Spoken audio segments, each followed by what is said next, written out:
Big Boss 18 के finale में 4 दिन ही बचे हैं। 4 दिन बाद विनर मिल जाएगा। अभी 6 लोग बचे हुए हैं। विवियन दसेना, करणवीर, ईशा, अविनाश, रजत और चुम।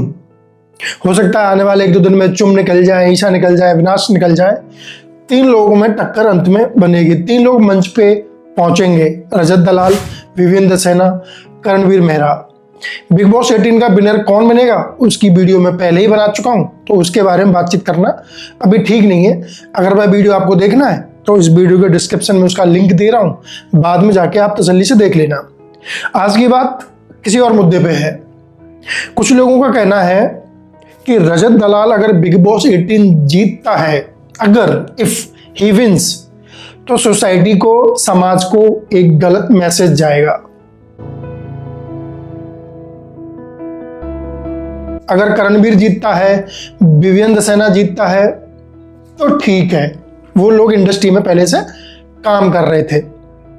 अब जो भी मैं अपने विचार रखूंगा इस वीडियो में, वो ये बिना सोचे समझे रखूंगा कि किसकी क्या पृष्ठभूमि रही है, उसका क्या इतिहास रहा है।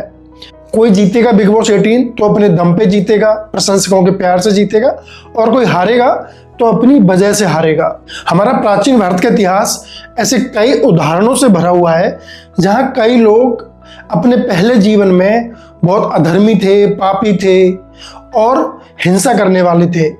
अगर वाल्मीकि का उदाहरण लें तो वो डकैत थे, डकैती करते थे, लेकिन बाद में नारद मुनि से मिले और उनके जीवन में ऐसा परिवर्तन आया, बाद में वो एक ऋषि बन गए। उनको जब हम याद करते हैं वाल्मीकि को, तो एक ऋषि के तौर पे याद करते हैं।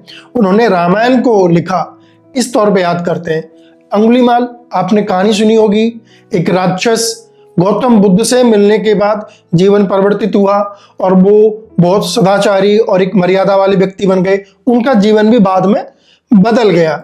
आजाद भारत में अगर बात करें तो फूलन देवी मध्य प्रदेश से, वो ये बात अलग है कि उनके साथ पहले जाति हुई, उनके साथ हिंसा हुई, उनके साथ अत्याचार किया गया, शोषण किया गया।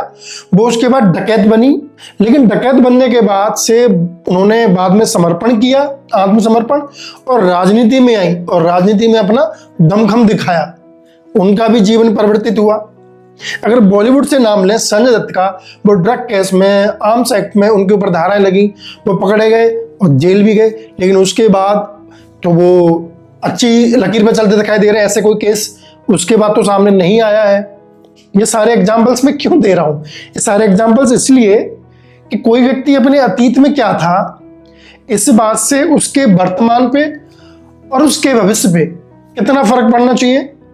बिग बॉस का घर जो है वो कैसे जीता जाता है, वहां पे परफॉर्मेंस देके। अगर ऐसे ही जिताना है तो भैया विवियन दसेना को जिता दो पहले से ही। ये तो कहा ही जा रहा है कि बिग बॉस का लाडला है विवियन दसेना, उसी को जिताया जाएगा, क्योंकि भैया वो तो कलर्स के साथ पहले से काम करता है, तो उसी को जिता दो ना। अगर पृष्ठभूमि देख के, पुरानी हिस्ट्री देख के, उसके कामकाज देख के जिताना है तो इतने सारे 18 लोगों को क्यों लाए? पहले से ही विनर घोषित है। बिग बॉस के घर में जो जैसा करता है, अच्छा करता है, वो जीतता है।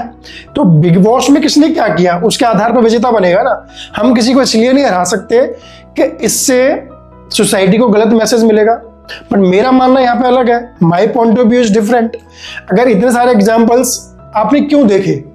आपने इतने सारे एग्जाम्पल्स इसलिए देखे क्योंकि सोसाइटी ने उनको मौका दिया, और यही मौका रजत दलाल की जिंदगी में बिग बॉस नहीं बन सकता। वो खुद इस बात को कह रहे हैं कि बिग बॉस में आने के बाद में थोड़ा मेरे अंदर नरमी आई है, मेरे गुस्से पे कंट्रोल हुआ है, मैंने क्रोध पे कंट्रोल किया है, और मेरे जीवन में बिग बॉस ने बहुत बड़ी भूमिका निभाई है। अगर मैं जीतता हूं तो निश्चित रूप से मेरे जीवन में बदलाव आएगा। ये बात एकदम ठीक है। अगर कोई व्यक्ति अपने सही टास्क किए हैं, उसने सही से उसने गेम खेला है और वो जीत रहा है, लोगों का प्यार मिल रहा है, वोटिंग में वो आगे निकलता है। जिन्होंने 50 फिल्में की थी, शिल्पा जी, वो उनसे पहले निकल गई। टीवी के बड़े लोग रजत दलाल से पहले निकल गए। क्यों निकल गए? क्योंकि लोगों का प्यार रजत दलाल को मिल रहा है। बिग बॉस का मतलब ही यही है, रियलिटी टीवी शो। लोग जो देख रहे हैं, वोटिंग होगी, वोटिंग के आधार पर विजेता बनेगा।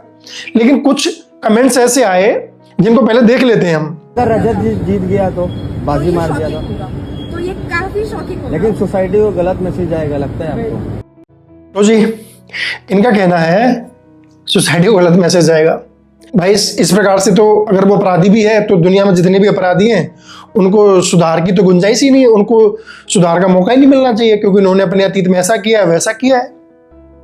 एक हत्यारे को कभी जीवन में सामाजिक जीवन में आने का अधिकार ही नहीं है। पुनर्सुधार जैसी कोई व्यवस्था ही नहीं होनी चाहिए। फिर तो रिफॉर्मल जस्टिस जिसको कहा जाता है वो तो होना ही नहीं चाहिए। मेरा ये मानना है सब फालतू की थिंकिंग है। अगर वो व्यक्ति बदलता हुआ दिखाई दे रहा है शो में, अगर उस व्यक्ति ने अपने क्रोध में नियंत्रण किया है और वो जनता का प्यार पा रहा है रियलिटी टीवी शो में, तो वही विजेता बने। सिर्फ इसलिए नहीं कि वो समाज के लिए गलत उदाहरण बनेगा या नहीं बनेगा, कैसी नजीर पेश करेंगे हम सोसाइटी के लिए। अगर वो डिजर्व करता है तो वो जीते। शो से बाहर उसकी जिंदगी क्या थी क्या नहीं थी ये डिसाइडिंग फैक्टर नहीं होना चाहिए, ना विवियन दशहरा के लिए, ना करणवीर मेहरा के लिए, या कोई अन्य अगर कोई डार्क हॉर्स अचानक से निकल के आ जाता है सडनली, उसके लिए भी। जो जीते योग्य जीते, काबिल जीते, उसके इतिहास की वजह से उस पर फर्क ना पड़े। और मेरा ये मानना है अगर वो बदलता हुआ दिखाई दे रहा है तो उसको एक मौका जरूर मिलना चाहिए। क्या पता आने वाले टाइम में रजत दलाल एक अच्छा व्यक्ति बन के निकले, उनके ऊपर जो आरोप लगे हैं, जिस तरह के उनके ट्रेंड रहे वो ना रहे, और बिग बॉस की छाप, बिग बॉस उनके जीवन में बहुत बड़ा उलटफेर बन के आ जाए। कभी भी कुछ भी हो सकता है।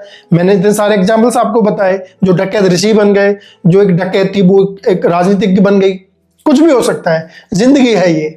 अगर आप इस बारे में कुछ कहना चाहते हैं तो कमेंट करके बता सकते हैं। आपका इन वीडियोस पे इस पॉइंट ऑफ व्यू पे क्या कहना है? मेरा तो ये कहना है जो डिजर्व करता है वो जीते। नमस्कार।